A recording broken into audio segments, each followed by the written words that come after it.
You talked about study permits that have been withdrawn. How many study permits have been withdrawn because of criminal activities over the past 4 years? Thank you. Well, we could provide the total number that have been withdrawn. If a client is withdrawing their application, we would not know for what reason they're choosing to withdraw. So you don't track this? We would be tracking if we were looking at refusing for any concerns related to criminality. Okay, so how many have been withdrawn or refused due to criminality in the last 4 years? We don't have that statistic with us today. Okay, can you table that with committee? Yes? Thank you. What specific countries has IRCC identified frauds from? Is there a predominant country? Thank you for the question. So with regards to fraud, we, and it depends on the different streams. So the one I can speak to where we did Just want to know a country. I don't have a lot of time. India is one of the top countries where we identify fraud. You also said that 8% of students in your testimony are non-compliant and have disappeared in Canada with study permits. That works out to, by my math, about 79,000 based on data from end of year 2004. Do you know where these people are? So I'd like to clarify that I mentioned 8% of the students that we asked for compliance information from were potentially non-compliant. So in terms of the total number of students that we did ask for compliance, that results in potentially 47,175. We have not yet determined whether or not they are fully non-compliant. Okay. These are initial results that the institutions provide to us. Could you find them if they are compliant? Any foreign national in Canada would be under the purview of the Canada Border Services Agency, Okay. so they have an inland investigation So how do you team. know if your measures are effective? We are constantly collecting that data. So as I mentioned... So you do share data with CBSA? We do share data with CBSA. Okay, yes. but you don't know where they are, if they're compliant? So if they are compliant, Or they not would be compliant. registered in the post-secondary institution. Okay, I've heard enough. How many right now are fully non-compliant? I don't have that number. Can you provide that with committee? That would be a challenging number because we, So how do you, if you don't know how many are non-compliant, how can you track them and remove them? So the 8% are potentially non-compliant, meaning that the university or the post-secondary institution, the DLI, has reported back that they don't have information that these individuals Madam are Chair, I'd also currently like to use my registered. time to give a verbal notice of motion that a summons do issue for Dr. John Tibbetts, President of Conestoga College, to appear before the Standing Committee on Citizenship and Immigration by himself for no less than 1 hour to give testimony further to the committee study on Canada's International Student Program and study permits at a date and time to be fixed by the chair of the committee, but no later than 3 weeks following the adoption of this motion. I, Madam Chair, am shocked that Mr. Tibbetts does not think that it's important to come to this study, particularly given that Seneca College should probably come too, but Conestoga College has had numerous stories about abuse of foreign students. Essentially, all of the media stories I've heard is that under his leadership, Conestoga College has expanded profit but forced students out into food banks, has created a massive housing crisis in the region. And the fact that he is ignoring this committee tells me only one thing, that I am right, and that we are going to have to make recommendations with him not appearing. So I am hoping I don't have to move this motion. I think it is fairly embarrassing that that he would choose not to come to this committee. So it is a shot across the bow. I really hope, Madam Chair, that President Tibbetts would avail himself of the invitation to come to this committee and that we do not have to make a major media story about him choosing not to and trying to send his lobby group instead. Thank you.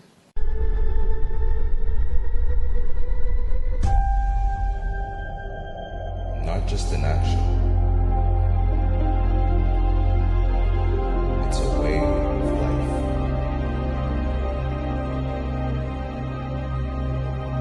We worship with one body. Worship with one hope. Worship with one spirit.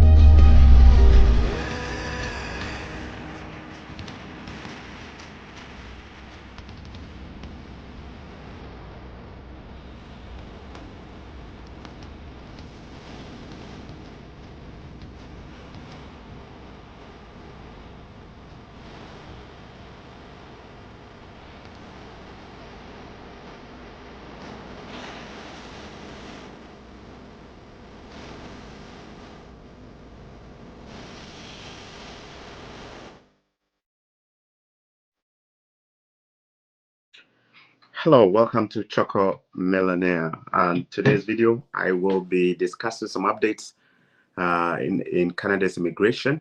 You've seen some of it in the video already. If today is your first time watching, you are most welcome.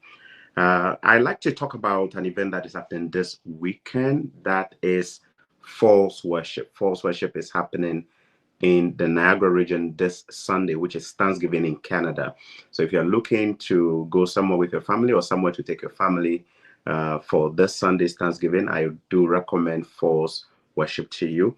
There's a gathering of ministers of the gospel, worshipers, who will come and then lead us to worship. It is being organized by the Eastwood Anaba Ministries in Canada, and it is happening this very Sunday in the Niagara region, specifically in Niagara-on-the-Lake.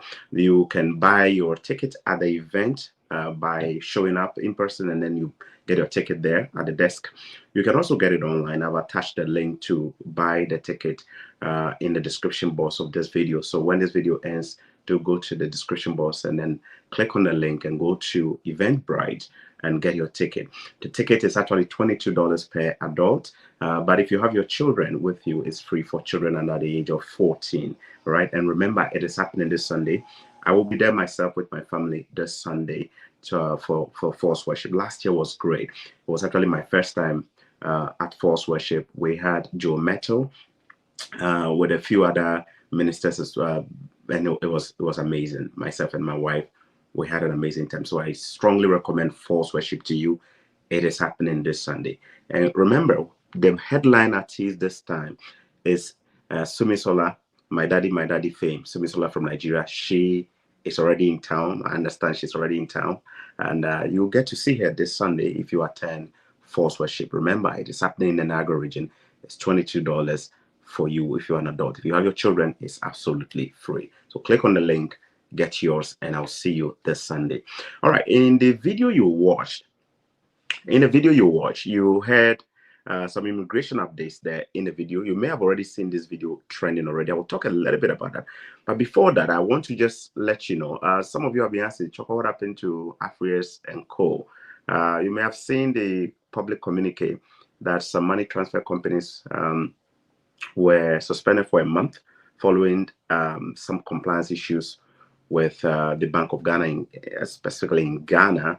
Yes, I think there are about 4 or 5 different money transfer companies. I don't have official information yet from the money transfer sites or the companies, but rumor has it that the compliance issue has to do with them offering more rate than the set rate from the Bank of Ghana. In other words, the rates they were giving their senders seems to be more than what the set rate is from the Bank of Ghana. That's what sources at the bank of some people working in the banking sector told me that could be the reason. So don't be worried. It's a month suspension. They will be back on the 18th of this month, so you can start signing. I don't honestly, if this is true, I don't know. Maybe I'm wrong, but I don't see why somebody should be penalized for giving like better rates or more rates. It's a competitive industry. Let me know what you think in the comment section about this. All right. Otherwise, at the 18th of on the 18th of this month, Africa should be back for the corridor of Ghana for you to send. That said, remember they still send to a host of other countries with no issues. All right. So let's go into some of the updates there. So the head of migration integrity at Canada's immigration, IRCC, Aisha Zafar, is in the news. She's made headlines at the Standing Committee hearing on immigration. She was grilled by the honorable member from Nova Scotia, I believe, and she was asked a lot of questions regarding student integrity, the immigration system, international students, and stuff like that. And some of the things she said came out as rather shocking. For some of you, it might not be shocking. You may already have probably had some rumors about it already, so you're not pretty surprised. But one of the key things she said is this. So she was specifically asked, which country features as among the fraud cases at the IRCC? All right. Which country will you cite as appearing as the top country for fraud?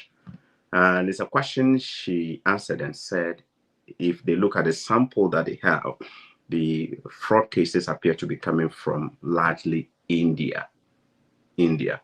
Um, she didn't give too much details, but she seems to suggest that most of the fraudulent cases they're having at the RSCC regarding immigration, or you can say visas or immigration documents, comes from India. Let me know what you think about this particular discovery. If you recall, over a year ago, some students were fingered in the fraudulent admission letters that were used to procure visas to come to Canada to study. They finished, got their postgraduate work permit, and probably were at the stage of applying for permanent residency when the report came out that over 5,000 international students were deemed to have used fake admission letters to come. A majority, actually, they are from a particular country as well. All right. That led to a host of changes, including the provincial attestation letter, which became a requirement that no student could apply for a visa without applying for a provincial attestation letter, which is basically a document you need to get from the province here in Canada, where you want to study, to confirm your slot that you're coming to study. That document was basically to kind of get rid of the fake admissions and stuff like that.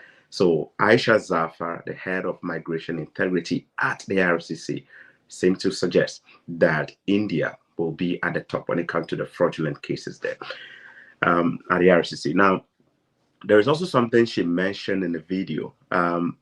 She was asked about students who are compliant, international students who are compliant.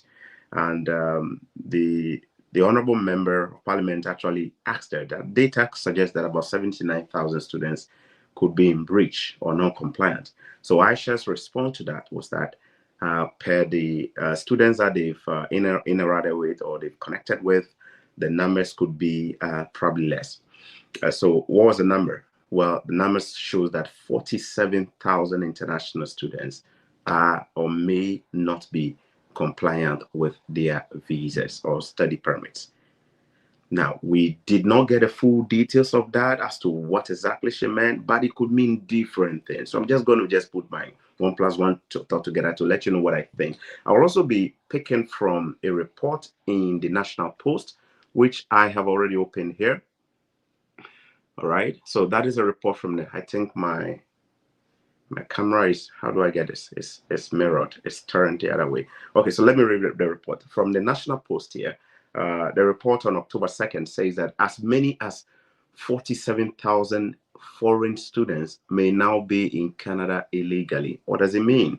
47,175 people who entered Canada as students are potentially non-compliant, meaning they are not attending classes as required by the terms of their visa, an officer said.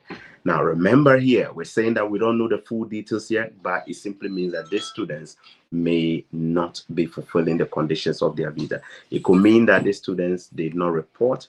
Their visas were issued and they didn't report to school.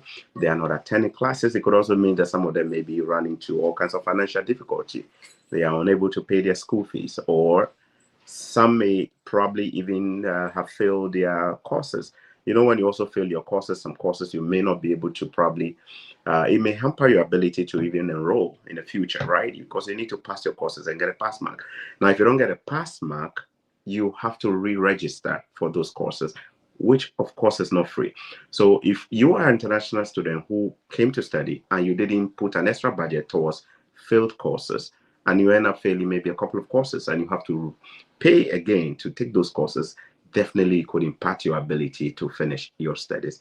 The reasons could also be many. Some students may have also entered the country with the student visas, but may have probably also crossed over to the United States. You may have seen some videos on TikTok.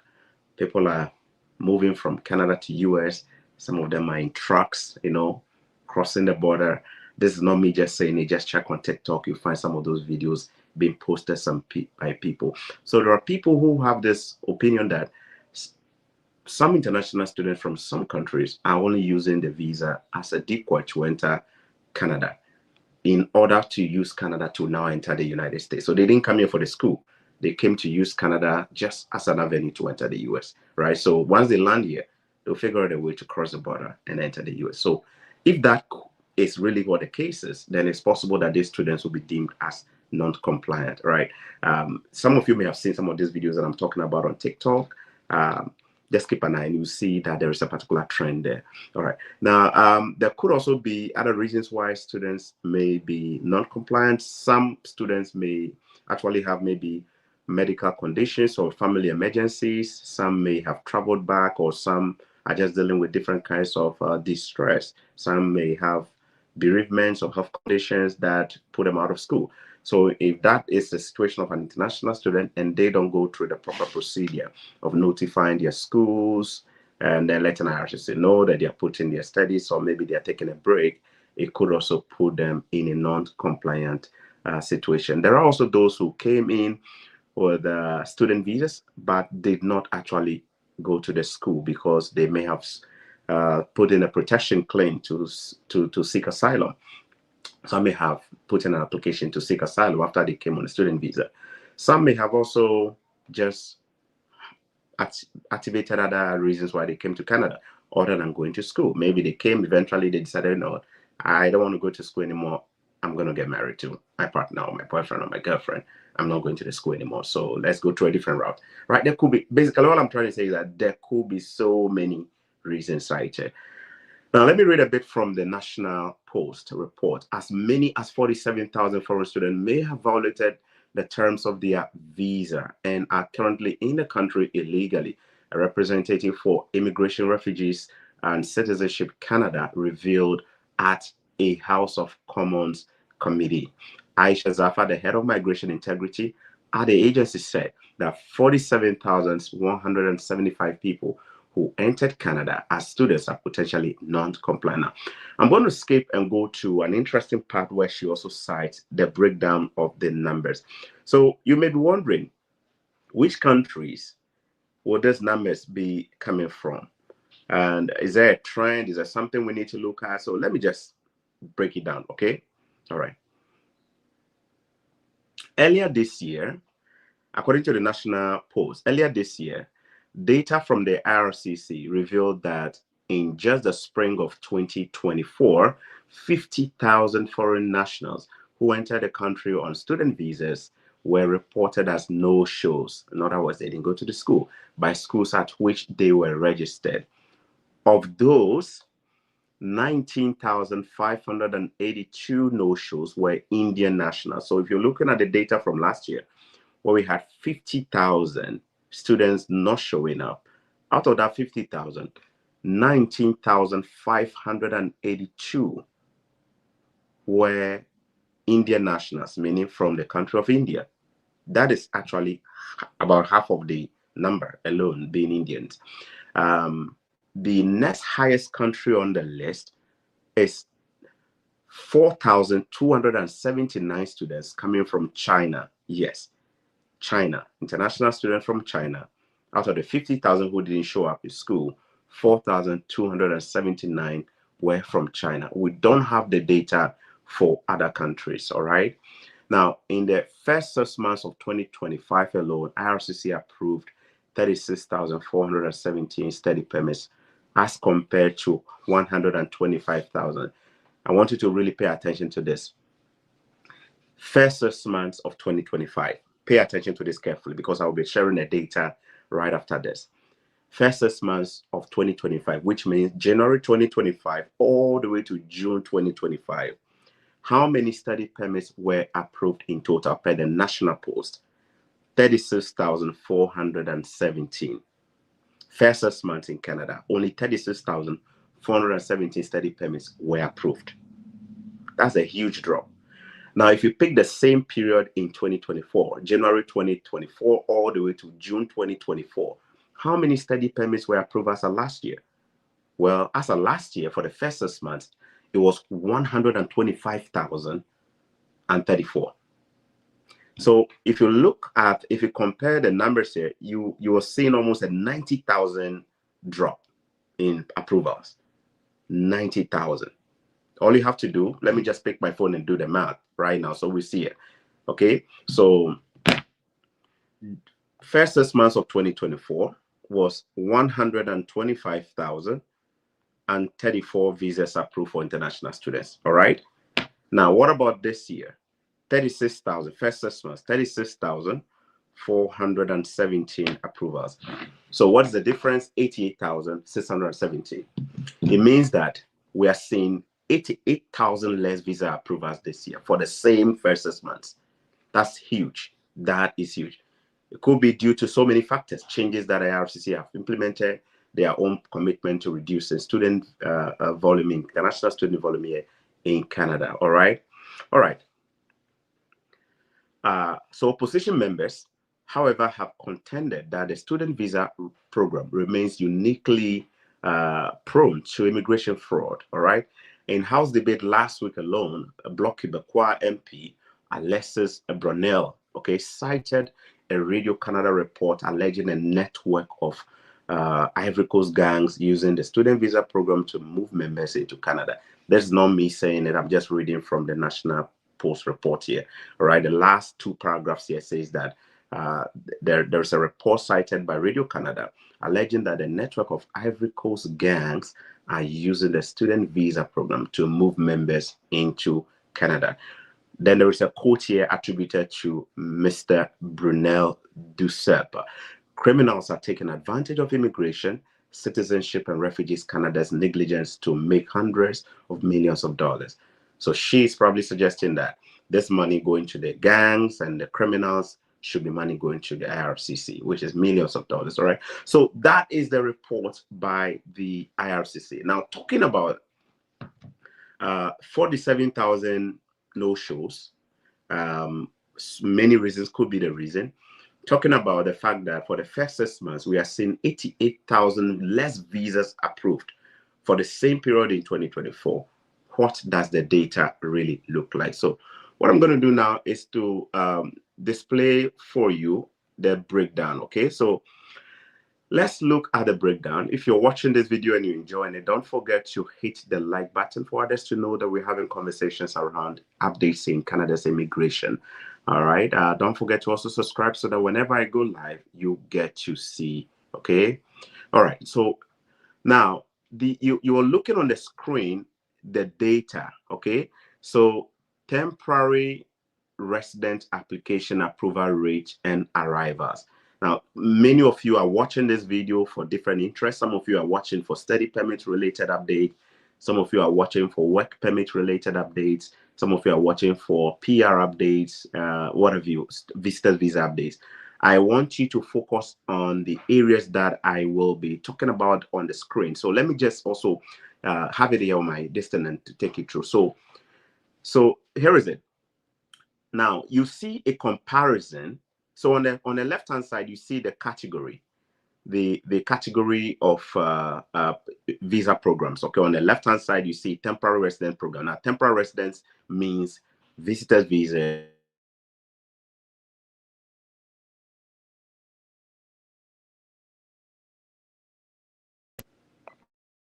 Let me know if you can hear me. Sorry about that. Can you hear me? I like to see your comments. I want to make sure that I am okay. So can you guys hear me? You can? Okay. Okay, give me the thumbs. I want to make sure my sound is still good. All right. Okay. So on the left-hand side, you see the categories here. Okay, yes, you can. Okay, your health is your wealth. Yes, you can. Gladys Inkem Jika. Yes, you can. You can hear me. Okay, thank you. I appreciate that. So on the left-hand side, we have the types of visas here. They are all called temporary residents. Temporary resident visas include visitor visa, study permit, or student visas, and then work permits. Okay, they are all called temporary resident visas. So on the bottom, on the left-hand side, that's a category there. Then in the middle, you are seeing 2024 approval rates and then 2025 approval rates there. And then you're talking about the volume of students who arrived in Canada.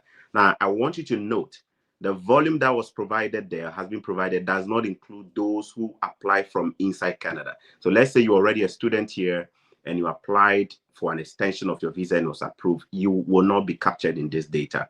Per the report of IRCC, they only accounted for those who arrived in Canada as like first timers, all right, not those who are already in Canada. Now, So let's go to the first category, the work permit by MYLP target. 2024, it was 80% approval rate. 2025 is dropped to 69,000. How many people were allowed to arrive? You can see year to date, you're having 97,900. All right. The target for 2025 is 367,750. So if you are targeting 367,750, and then we've done what? How many months already?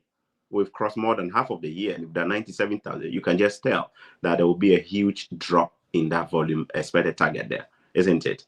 All right. Now let's go to the next one. That will be work permit. Work permit. Okay. The international mobility work permit there. 2024 was 80% approval rate. 2025, we're seeing 69%. Again, the target for 2025 is 280,000. But what do we have right now as we speak? 51,000. So you can guess where the number will be like at the end of the year. If your target is 280 and then you already have 51,000, that tells you the drop, isn't it? All right. Now let's quickly move to work permit extensions. I don't see much difference there, so I'm going to skip work permit extensions. Okay, 91% versus 89%. Not too much of a difference. Now, postgraduate work permit also does not show too much of a difference. 98% last year versus 96%, so it's pretty steady.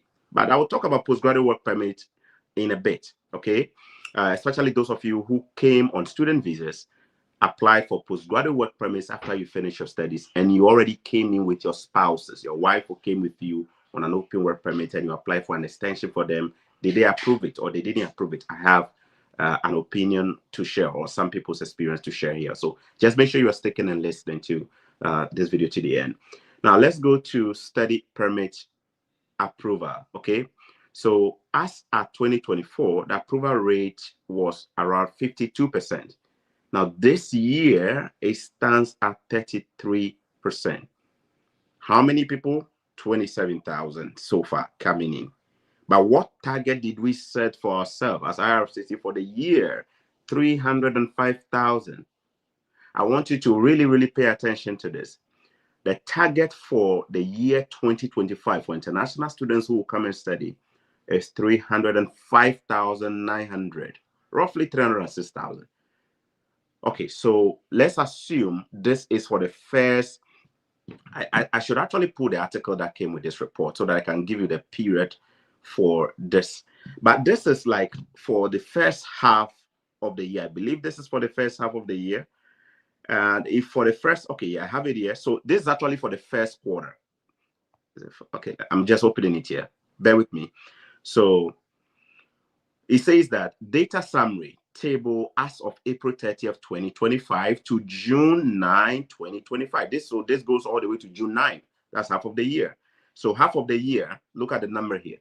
We want to bring in 305,000 international students, but we are currently doing 27,600.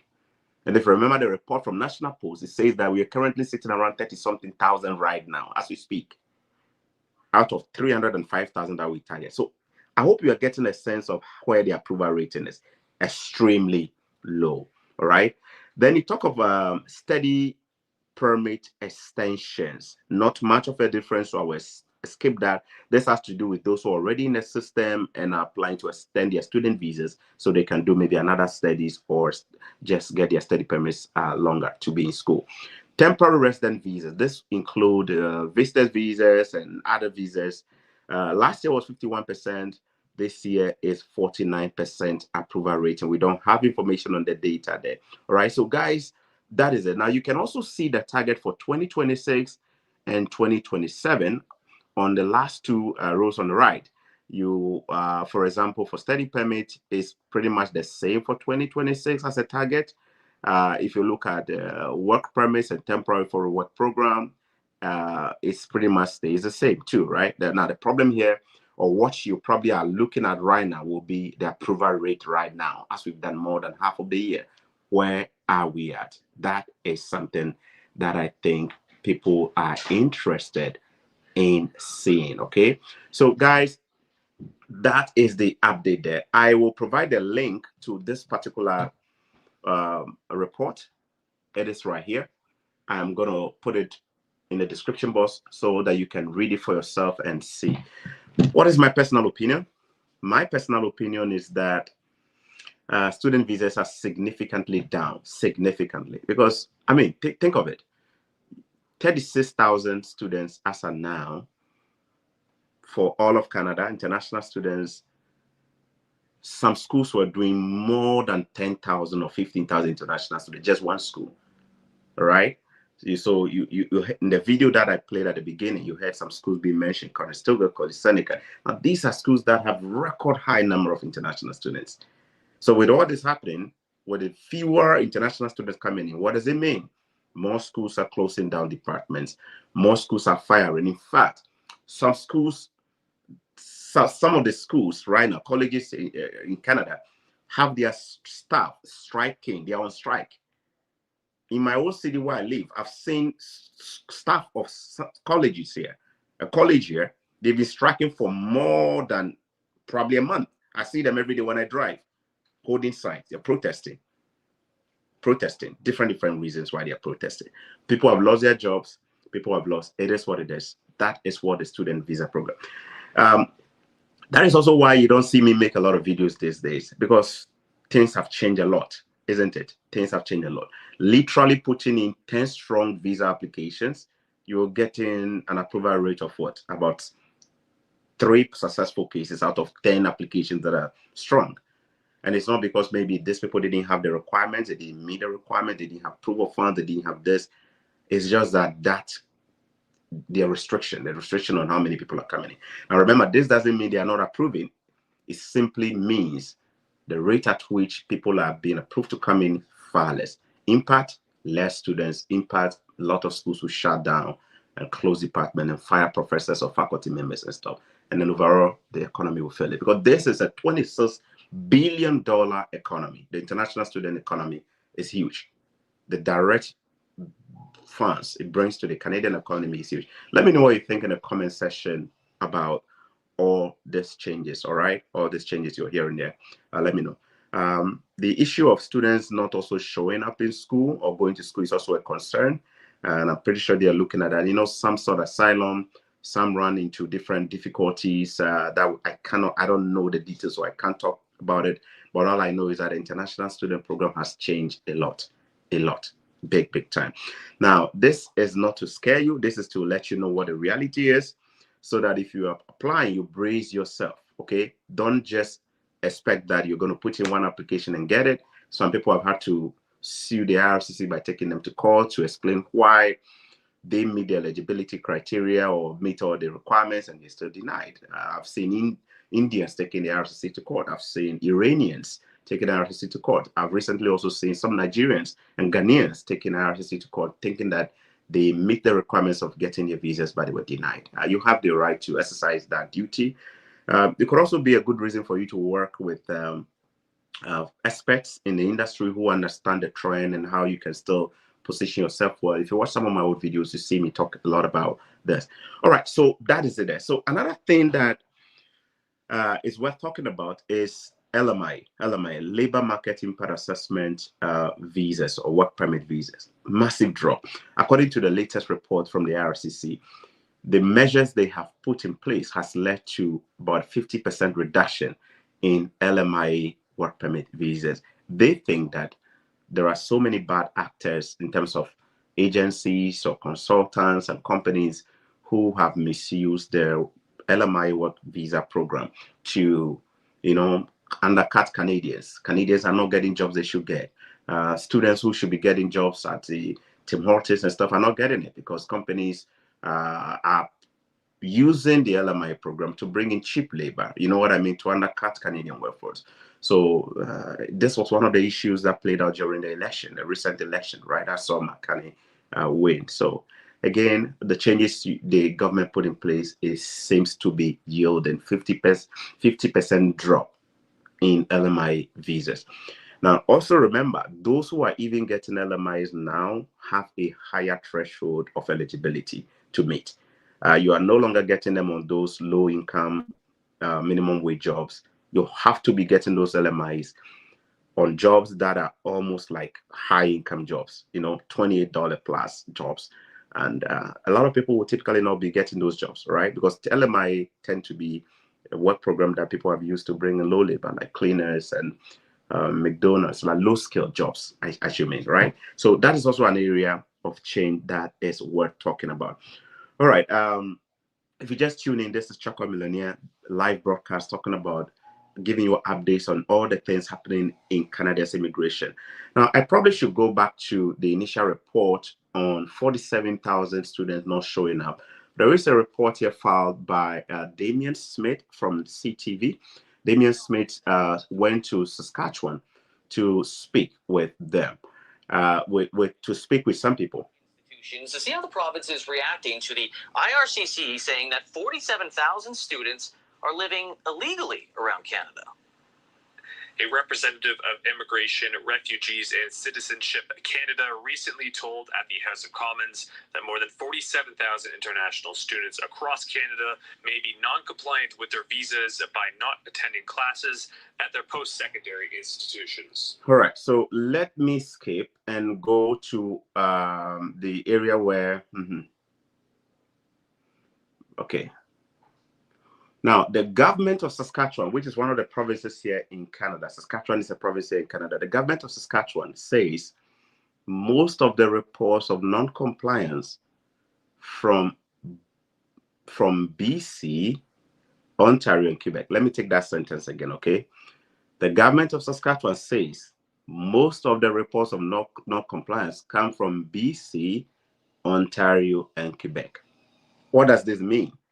The province of Ontario, Saskatchewan, their leadership is basically saying, well, if you're talking about folks not going to school, it's probably not coming from here. Majority are coming from them. Who are the them? Ontario, BC, and Quebec. What do I think about it? 1,000% true. I agree. Majority of the non-compliant cases are coming from Ontario. They are coming from BC. They are coming from Quebec. I'm totally on board with this position here. Now, that also is because majority of the student visas are issued to folks coming to study in Ontario, in Quebec, and BC. So that explains why the non-compliance issues are coming, or is alleged to be coming from there. I totally am in support of it. All right. And then there is the officer goes on to say, international students play a very valuable role. They help us address labor gaps that we have explained. Advanced Education Minister Ken Sheveldayoff said. They provide a stimulation to the economy. They spend $461 million here in Saskatchewan alone and create 4,300 jobs. All right. So Minister Ken Sheveldayoff is saying that there's a positive benefit to international students here. Okay. The provincial government says that 88% of international students so the provincial government says that 88% of its students are compliant as of 2025, and that about 27% of the province's 54,000 post-secondary students are international. So they are making a case by saying that if you come to Saskatchewan, 88% of our international students are still in school. All right. And if you go further, 27% of the province's 54,000 post-secondary students are all international. So they are saying that if you want to break down our student volume here, if you go to the post-secondary level, almost 30% of the volume are international students. So that is an admission of pride there from this minister from Saskatchewan, basically saying that, hey, there is a net benefit there for us. You better look at the other provinces where the problem is coming from. All right, the next thing I want to talk about is postgraduate work permit extensions or applications for individuals who came to study and their spouses. Now, some of you may have gotten your student visas along with your spouses also getting open work permits at a time when it was allowed for spouses to come with you to study at the colleges. You know, that policy was phased out or stopped recently. Now, some students that I have been in touch with in the last few days have run into some trouble. What trouble is it? So it seems to be that some of them, not all of them, I haven't seen so many, just a few. The ones I've seen so far, they were eligible for postgraduate work permit because they studied here, 2-year stud programs or 1+1 programs. And then when they finished, they applied for postgraduate work permit, which is what a lot of international students would do. Now, normally your spouse's open work permit is tied to the expiry date of the student's application. So let me use an example here, okay? So let me go to the comment section and use somebody here as an example, okay? So let's say Nero G. Nero G is an international student studying at Summit College here in Canada. That school doesn't exist. I just made up, completely made up. Nero G is an international student. She applied 2 years ago to come and study, got a visa, and either included a spouse and the children. And so the spouse of Nero G got open work permit approved, even though she was coming to study at the college. At that time, it was allowed, so she got it. Or Nero G came to Canada while studying and applied for the spouse to join, and the spouse was given an open work permit. Nero G's program ended in May 2025. Nero G's course that she came to study ended in 2025. Now she's done. She's applying for postgraduate work permit. But Nero G's spouse, let's assume Nero G is a man. Let's assume that Nero G's spouse is a woman. If you have a problem with that, that's your own cup of tea. Man and woman, all right?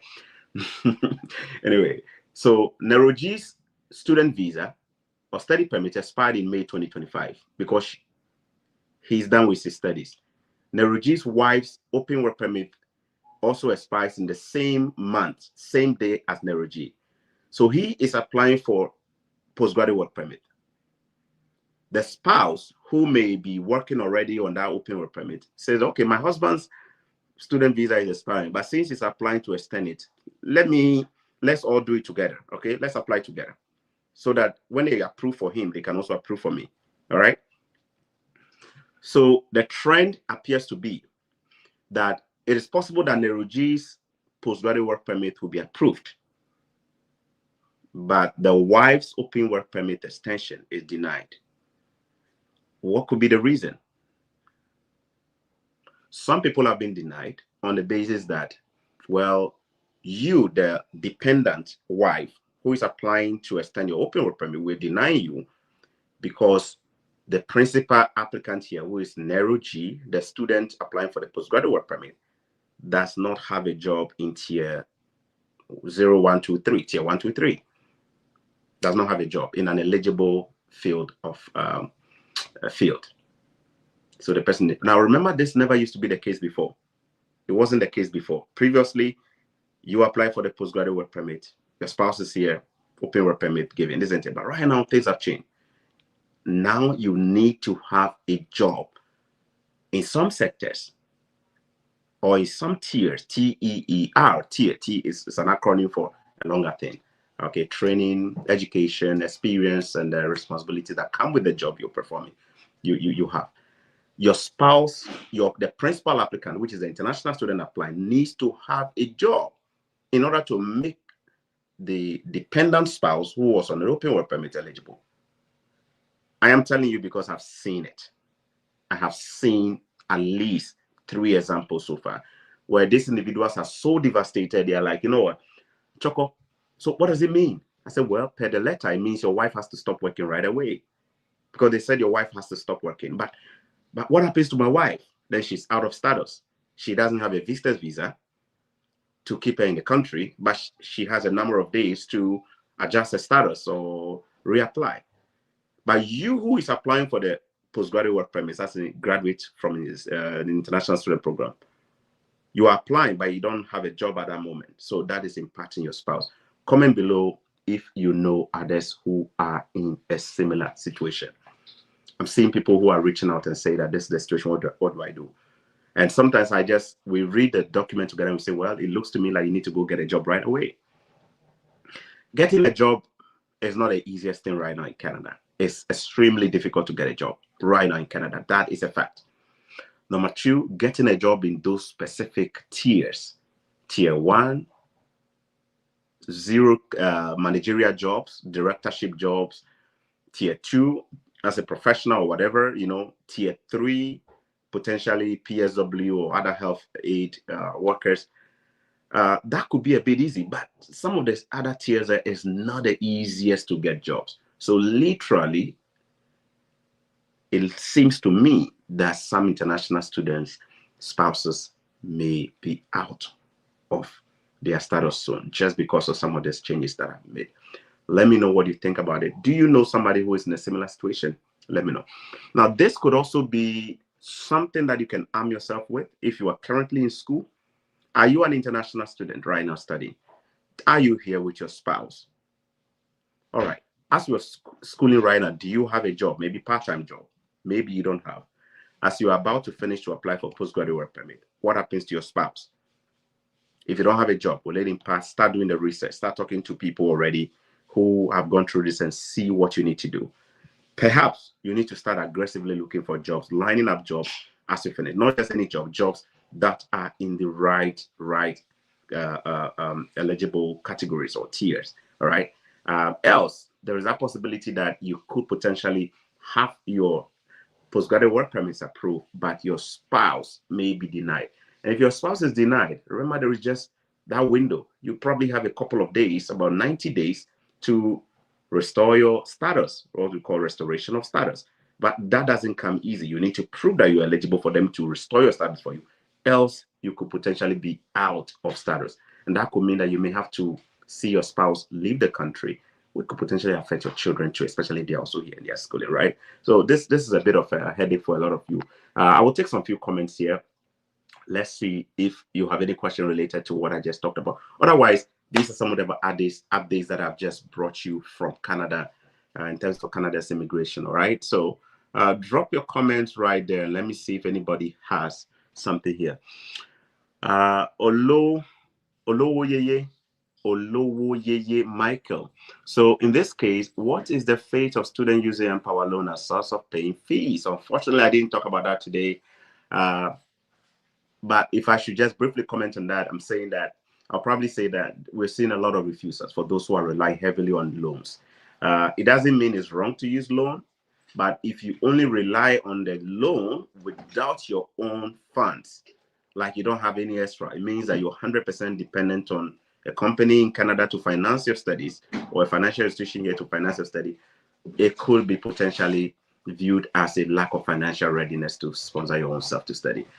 So probably you have your own money also helps, all right? If you don't have it at all and you get it approved, good luck. But I'm seeing people refuse just for relying heavily on just loan without their own additional funds, all right? That's my 2 cents opinion there, all right?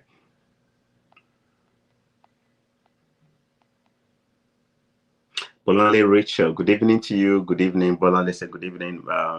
We miss you. This is from Doris who said we miss you on Facebook here. I miss you guys too as well. I miss you as well. You may have also noticed that I've limited my broadcast now. Things have changed a lot, so I've changed, spending more time with family. And then, yeah, this is the atmosphere here. Things have changed. Canada is pretty dull right now, though. I see a recession.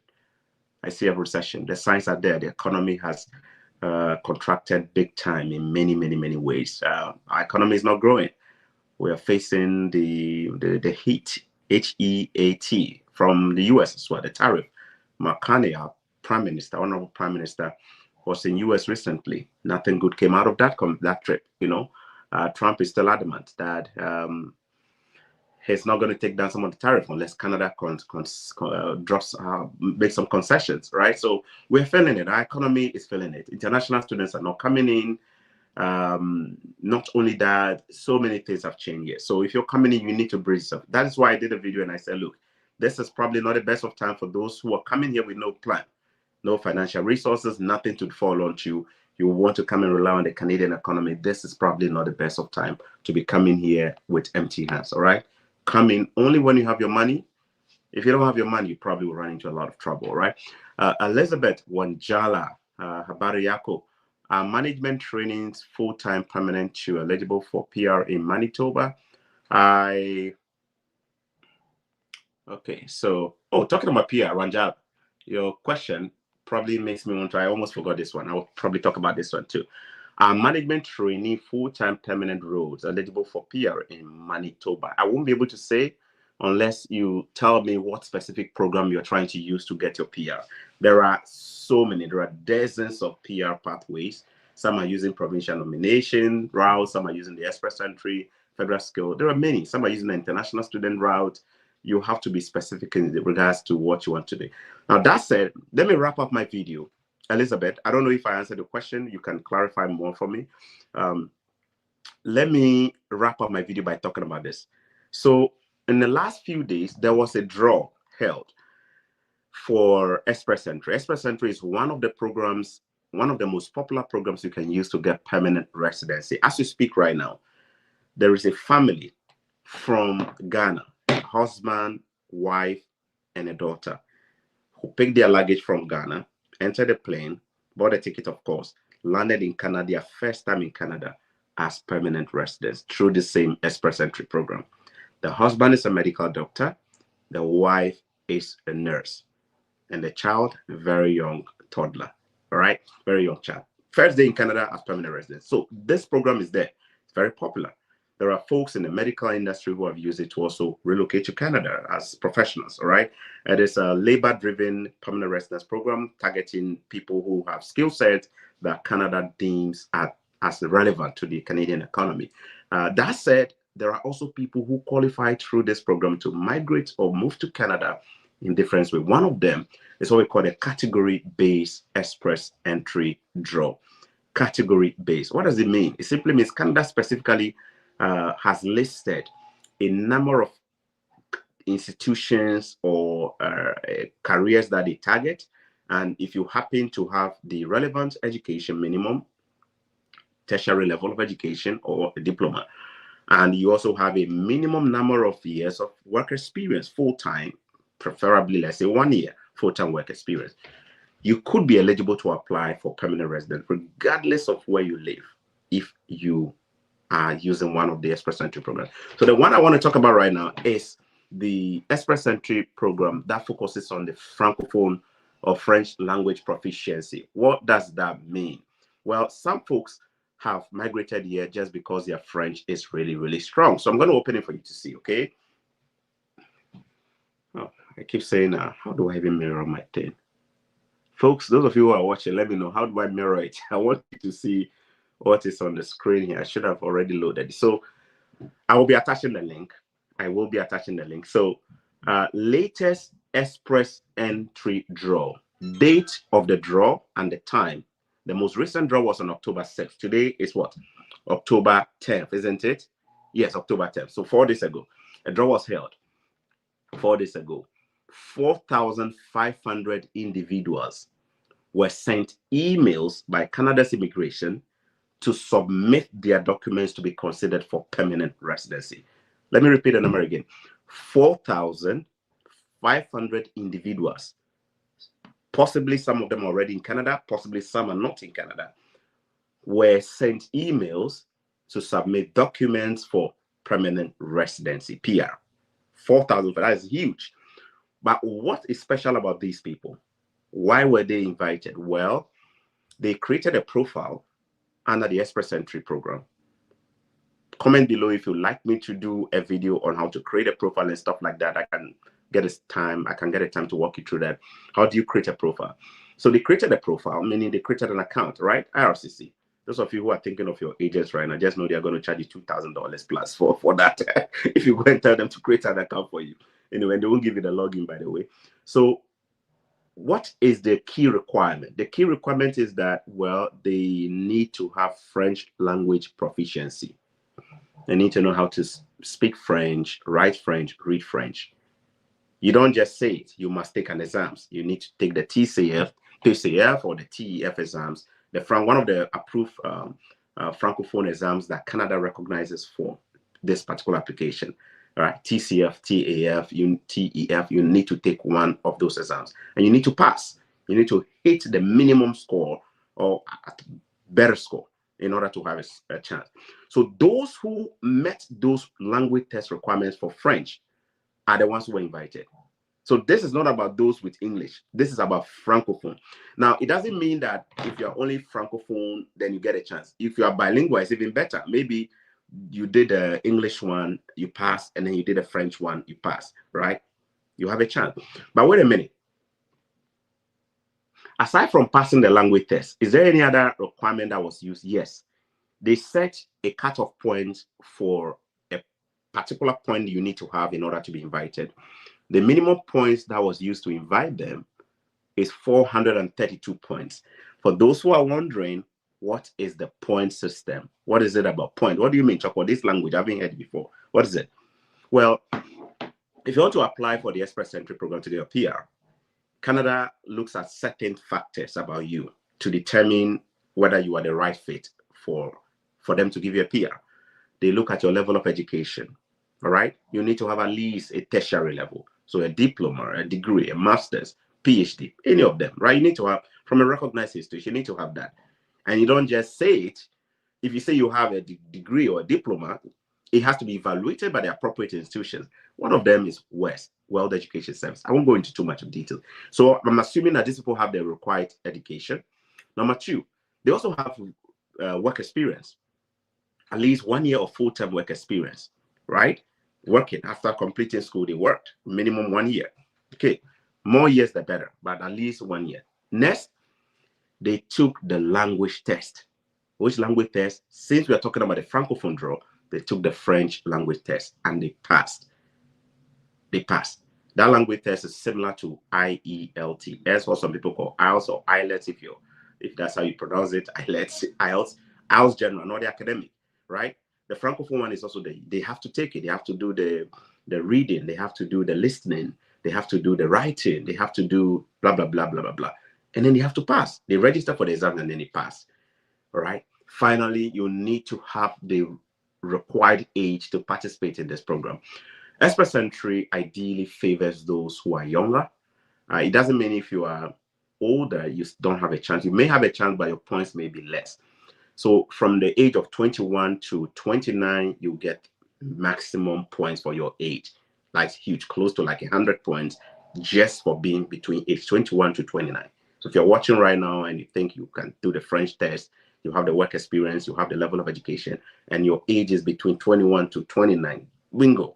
Recently talked to somebody from France, an Ivorian lady based in France. She was a French citizen and Ivorian citizen, national, married to a Nigerian who is based in Nigeria. And then they were looking at different ways to come to Canada. You know, there's like, we want to come to Canada. Maybe we should try the student route, and you know, my wife should come and study. I said, why Canada though? Why don't you say she doesn't like France too much? I said, but you are okay, that's all right. That's a choice. And whilst we're talking, and they were so interested in the student route, and we're talking, and I was listening to her. I'm like, okay, but how old are you? And she's 20 something. She's like, I may have forgotten the exact way, but she's like 23, 24, thereabout. And she already has a degree. And she has some work experience as well, even though the work experience needs some further, you know, she needs maybe a couple more months to make the right 1 year work experience. And I was telling her, do you know you can actually apply for permanent residency under the Express Entry program using the Francophone route? Because you speak French. You were a French national. And not only that, she's bilingual. She taught herself English so she can actually write the English exams too and pass. And she's like, really? I say, yeah. A lot of people are not aware. In fact, I will probably bring Dr. Harrison on to discuss this. Dr. Harrison had an interesting situation where a lady from, I believe, Senegal or Guinea reached out to him trying to apply to come and study. And then he looked at the lady's profile and said, you are a good fit for Express Entry. You have the work experience, you have the age, the required age, you are young, you know. You can do the Francophone. This is the best time for anybody to come if you're Francophone. And the lady was like, really? Dr. Harrison, just trust me and let's do it together. She trusted Dr. Harrison. They did that thing before she realized she's gotten a permanent residence. See? So this was somebody that was initially coming to put in money to study. Several thousands of dollars. Now realizing that she's just getting a permanent residence. The truth is that there are a lot of people who may not even know they are eligible. So if you're watching right now, and let me talk to brothers and sisters probably in Africa, you are from a francophone country looking to come and study in Canada, you can still go ahead and do your student visa applications, but probably try the express entry route. You are from Ghana, you are bilingual. I can call people right now. I can at least call somebody who came on a student visa and just boom, got a PR before even leaving school, just because they are francophone. This is like the best time to come to Canada if you can write a francophone test. That said, guess those people who are rushing to write a francophone test right now, or who are rushing to study, Indians. India is not an English speaking, it's not a French speaking country, right? But there are a lot of Indians who are registering to take the French exam because they realize it's the easiest way now to get a PR. All other requirements are a bit tough. Francophone, more relaxed. Now look at the requirements here, the points. The maximum point anybody can get is 1,200 points. The maximum points anybody can get if you're using this express entry route is 1,200 points. And that 1,200 points is given to you based on your overall profile as a person. Your level of education gives you points. Your ability to pass the language test gives you points. Your age, are you between 21 to 29 or you are above 30? From 30 going, you begin to lose 5 points every year, right? So the older you are, the more you're losing points. If you're 30, you lost 5 points. If you're 31, you lost 5 points again. If you're 33, you lost additional 5 points. You know, by the time you get to 48, you've lost so many points already just because of age. So your work experience as well. How many years of work experience do you have? And what kind of job is it? Is it managerial? What level is it? You know, those things all determine the points you get. Right now, those who came to study in Canada and are finished their studies and they are on postgraduate work permits, who are trying to use the express entry program, some of them have as high as 500 points total to their credit, and they still have not received invitation. Pay attention to this part. There are people right now who have as high as 500 points out of the potential 1,200. They came to study in Canada, paid school fees, spent money. They still have not gotten an invitation. But wait a minute. Those who were invited on October 6th under the French language proficiency, what points was the minimum for them to be invited? 432 points. Remember what I said? There are people right now in Canada with 500 points who still have not received email to submit their documents just because they are probably not French language proficient. They may have just English language proficiency, even though they came to school in Canada, even though they've even worked in Canada. And then there are people who have just the French language proficiency plus other things, have as low as 432 points, and 4,500 of them were invited. Look at it. 4,500 of them were invited. What does it tell you? Now, 432 points. It was even lower in the last few draws. In the last few draws, it was around 300 and something points for them. That means it's low. So recently when I spoke to one of my best friends in Toronto, he said, you know what? Decided to eventually register my wife for, French language studies on the side so we can get a PR. Because they've realized that it's not easy getting PR right now in Canada. It used to be that easy. Right now it's tough. If people are going to be honest with you, a lot of people will tell you that, look, we finish our studies in Canada. We are on our postgraduate work permit and we just don't know how to get a PR.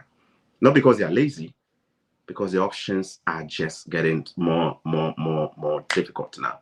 The options are getting less and less. The requirements are getting more difficult.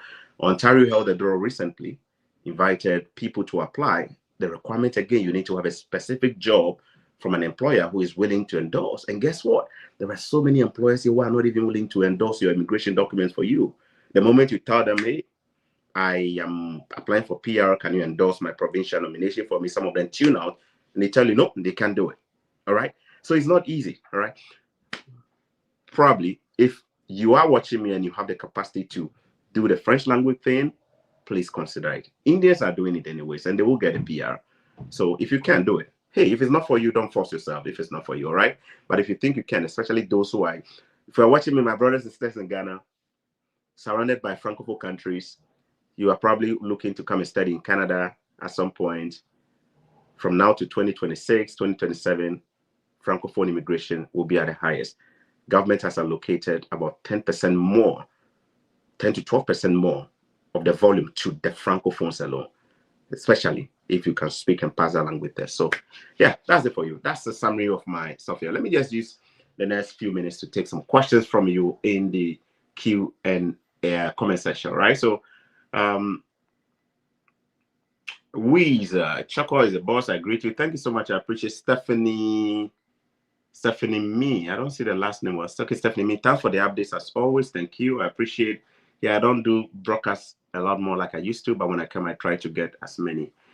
Grace Abrokwa. How much bank statement can I use for 2 days?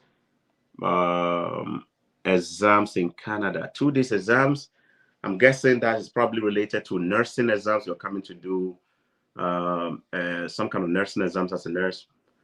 To be honest, 2 days exams, the more money, the better. That's all I can say. There's no specific amount. If you're coming, that looks to me like you're coming on a visit whilst taking the exams. The more money, the better. Okay, just have enough money for your air ticket, your flight, and extra money for emergencies. Anything can happen. The more money, the better. Okay, I can't specifically give you an amount, unfortunately. All right. Grace again. Yes, yeah, I see. I suspected why that you could be a nurse. So Grace, the previous message comment says, please, I'm a nurse from Ghana, currently practicing in Saudi Arabia. I have competency assessments with Inspire Global Assessment for British Columbia. I kind of suspected that's where you're going, by the way. In Vancouver, the assessment is for 2 days. Yeah, Grace, the more money, the better. If you have your ticket taken care of, you have your accommodation sorted out, the more money, the better. Okay, I don't want to give you a certain amount, but the more money, the better. All right, show them that when you come in, there is an emergency, you can take care of it. If you come in with $500, $600 for 2 days, it looks to me that, like, you know, I don't know. I don't know. Since you are coming for an exams, it's not much of a problem, but the more money, the better. That's all I can say. Okay. Grace Abrokwa, I hope I answered your question there. Let me go back to the previous one. Elizabeth Wanjala. Inzuri Sana, yes, full-time permanent provincial nominee stream. Provincial nominee stream. Recently, a friend of mine got nominated. A friend of mine got nominated in the same province you're talking about, Manitoba. So maybe I can try. I get accused for having long videos. Should I call a friend to share? He came in as an international student, and he actually just got nominated recently. And he, you know, in the province of Manitoba, when they nominate you, you need somebody who is a PR or a citizen to endorse you. So he was kind of looking for help in that area. And so let me see if I can get him on the line to give me 1 second. Trying to see if I can get him on the line, okay? His number is not showing here, so I have to load it here then, so that he can tell you.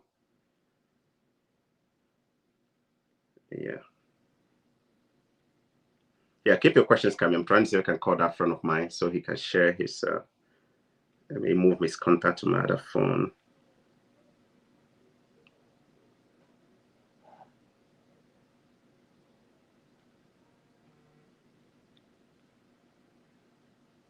This is a live broadcast. If you watch it later, please don't be offended that it's too long. I honestly don't care about your opinion. If you think it's too long, you can tune out if you want to. Yeah. I don't beg people to watch my videos anyway, so I don't like people controlling me at all. If it's too long, you tune off. I don't care at all.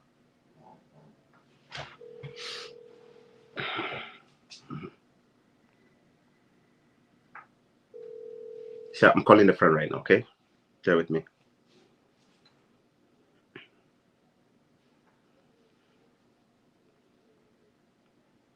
Oh, he didn't pick. Let me send a message.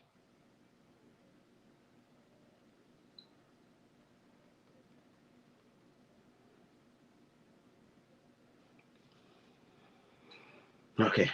He doesn't have this number that I'm using to call him, so I have to message him first. That is Choco. Do you have a minute? Just sent in that message. See? It's Choco. Do you have a minute? I'm guessing he's saying it. He's calling back. Afa. Boss, how you doing? Good, I'm fine. Charlie, I did live on my YouTube channel where somebody they ask questions about Manitoba. So I don't know if you go share maybe one or two perspective. What exactly what do you think people need to do to get a nomination from Manitoba? Or should they do? If you can just. Or do you mind if I put you on speaker for you to speak for them to hear? Or okay, thank you. I appreciate it. Okay. All right. Okay, so I won't mention his name, but he's somebody I know. He recently got a nomination from the province of Manitoba. He reached out to me regarding one or two things, how to get himself over the line to get a PR. And I'm putting him on speaker. He has agreed to speak because of a question from Wanjala. I forgot the first name, Wanjala from, I believe, Kenya or the East. So, yes, sir. What does somebody need? What is a specific requirement for you to be considered? But okay, if you can just confirm to me what you got recently nominated for, if you don't mind. Yeah. Okay, so requirement then big one is just to get a job. For at least 6 requirements. Oh, sorry, the line was breaking out. The line was breaking out. If you can go back. The first requirement is to get a what? To get a job. Okay. Okay. Yes, it's better. It's better. Yeah. Yeah, you get a job. You put in the LOI, which is the you really trying to express your interest, which is expression of interest. EOI. Yeah. Yeah. And then you should get a job work for 6 months. That is the requirement. And after that, because you'll be using the same job requirements or information when they send you the invitation. Okay. So that's all. And you have to work there, get some money in your account as a proof that you can take care of yourself. That's all. Okay. So let me take you back again. So if you want to be considered for permanent residency, through the provincial nomination program in Manitoba, the first requirement is to secure a job from an employer in Manitoba, correct? Yes, and do it for 6 months. You need to do that job for 6 months. Yes. Okay, full-time or part-time? Full-time, actually, and non-seasonal. Non-seasonal. It shouldn't be a seasonal job, a job that you only do for some seasons and then you're out. Some seasons you don't have a job. It has to be throughout the year, right? Throughout the year, yes. It's full-time. Okay, 6 months minimum. Okay, now, is there a specific tier the job has to be? Does it have to be a managerial, 0, tier 1, tier 2, tier 3, tier 4, or they don't mind? Okay, for them, they don't mind. Theirs is cheaper than Ontario and others. They don't mind. Anything that you do considered as a full-time job, that's okay. Okay, so... But they have the tiers today, all right. They have the TS all right, but they don't mind at all. That's what you say. Okay. So Wanjala, I hope that answered, because Wanjala's question is that I think she's asking about a management position or a management job, whether it will be good for... Management is also good. Even Tim Hortons' job is allowed. Even a job as Tim Hortons. I'm assuming you are talking about like a regular job at Tim Hortons. Job, okay. It's also allowed. So managerial is cool for them. Yeah. Okay. All right. And so when you are doing the expression of interest and all of that, do you have to have the language test result ready, or you only need it when you get an invitation email sent to you from the province of Manitoba? So you need it when they send you the invitation to apply. So you just put in your information, the job that you do, answer their questions. Their questionnaires. Are you in the province? Yes. Do you have a job? Yes. So depending on what you have, you answer them accordingly. Yeah, for the English, no. You can tell them, yes, you have it, but it's not mandatory until you are given the invitation to apply. Okay. In Ontario, those who are using the employer job offer route, they have to get an endorsement. The employer has to actually create an account and apply for them and all of that. Is that a procedure in Manitoba? Do you need the involvement of your employer, like a support letter, them creating an account and blah, blah, blah? No, for them, you applied yourself, but when they give you the invite, that's when you get an employment letter from them. They don't need them to sign a document for you. Okay, thank you very much. What is your current immigration status? Are you a student? Are you a foreign worker? Which status? Yeah. Foreign worker. Foreign worker. Okay. Yeah. All right. Thank you. Based on the postgraduate work permit, actually. Postgraduate. So meaning you came as an international student. Yes. Okay. And so what job did you get in Manitoba? Tracking. Tracking. Truck driver? Yeah. Oh, okay. Okay. Do you drive within the province or you go to other provinces? I'll go to other provinces, even go to the US. Oh, they go US too? Yeah. Oh, I see. I see. I see. All right. Okay. So thank you so much. If anybody has a question, you can ask. Is age a big requirement when you're applying? No, it's not a big requirement. Okay. But And you're supposed to be more than 18 years. you should be more than 18 years. Okay. Yes. And do you talked about what about the language test score? Do you need to, is there a minimum score you need to hit? So yeah, their minimum is the 4. 4. Okay. Yeah. CLB 4? CLB 4, yes. Okay. Canadian language benchmark 4. Okay. 4, right. yeah. Okay. And what about, what's the other question I was going to ask? I forgot. I think that does it. Yeah, he's answered. Yeah, proof of funds. He said you need to have some money in your account. At what point do you need the money? When you receive the invitation or when you are doing the expression? When you receive the invitation. When they email you that you received the invitation? Yeah. Okay. So what? You need to prove that you can take care of yourself. And it's like a settlement plan. A settlement plan, okay. Yeah. Okay. All right. Now, what is the biggest challenge you face so far going through the process for Manitoba?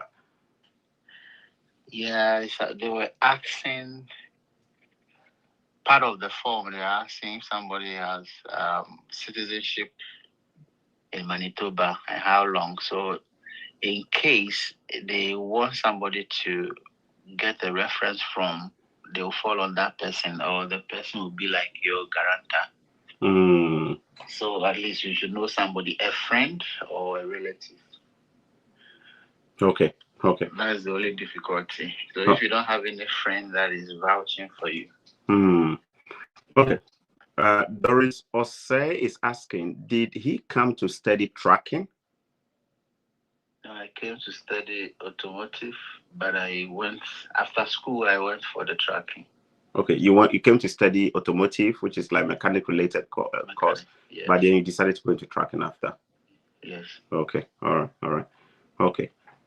Okay. So yeah, somebody, can you get expression of interest outside Canada? It used to be that easy, but right now I think they're prioritizing more of those who are already in Canada. Yeah, now they want those inside. They want those who are inside. It used to be easy. You can be lucky. You can still try. Yeah. You can try. You can try. Okay. All right, Papa. Thanks so much. God bless you so much. You okay? God bless you. Okay. Yeah. So, see this call for about 9 minutes, almost 10 minutes, had to come in because somebody asked a question. So that's why my videos are long. You know, the extent to which we go to just get answers, right? Yeah. Just got nominated by the province of Manitoba for permanent residency for provincial nomination, which is basically like a nomination certification that if you eventually get approved by the province, gives you 600 points automatically out of the 1,200 points you need to get a PR, right? Which is like a bingo, right? So I'm happy for him. One of the key challenge he had was getting the nomination, but eventually he got it, right? Somebody stepped forward to endorse his application. So that's it. All right, guys. So that will be a wrap for today. In the absence of any other question, I will be ending the video here. Okay. Grace Abrokwa, please. I have a basic knowledge in French. I can read and write, but not fluent in speaking. I can take the IELTS general now, and also have done Okay, I have done evaluation with my nursing diploma with CES in Canada. That appears more of a statement. It's not a question. I was looking for a question, unless maybe Doris followed up. Okay, yeah. Is there a company supposed to give you some documents? No, that's from Doris. That's from Grace Abraka. So Grace, yeah, I'm happy that you've done your evaluation. You and your house, it looks to me that you can also take your house. You already seem to be on track to do the competency assessment test in Vancouver as well. So there's probably a way that internationally trained nurses and midwives are getting into Canada.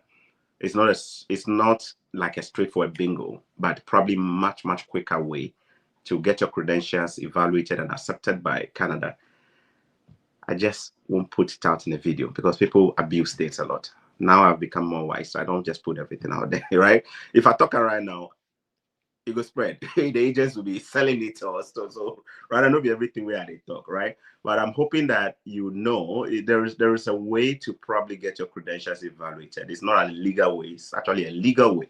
But I just fear of the abuse of that. All right. Sometimes when we share information, people abuse it a lot. So anyway, but I wish you all the best there. If you can take the French exams, it helps. But given that you're a nurse,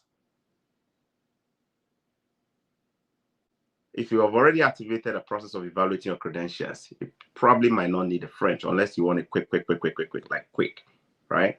Anyway, God bless you and thanks for watching. My name is Choco Millionaire. I hope you enjoyed this session.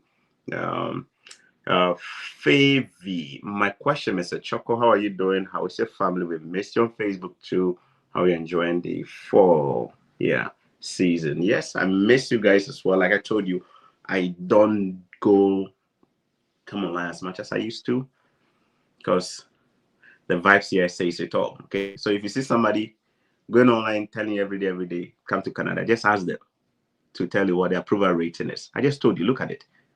We have 36,000 students coming into Canada. We're in the 10th month of the year. Your target was 305,000 students. 36,000. Does it look like something that should be making me just pick my phone and say, come to Canada? No, not at all. The vibe is here. The refusals are just too much. It is what it is. All right. I'm a very real person, so I just try to be. Anyway, so you're seeing more of less of me. Oh, what English is it? You're seeing less of me because there are less. There's less. Charlie, you guys understand what I talk about already. Tabitha NK, my husband is already in Canada with 1 year study visa program is there for me to join with the child. I can answer all of this. You probably should be talking to an immigration consultant about your prospect or talk to your husband. If your husband is already here, your husband should know how to get you here. You can definitely apply for a visitor visa.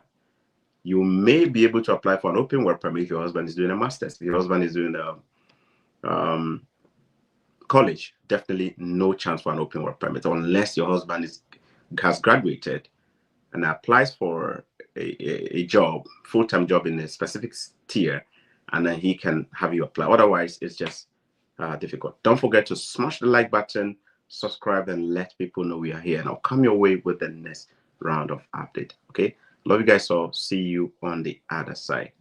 Bye-bye.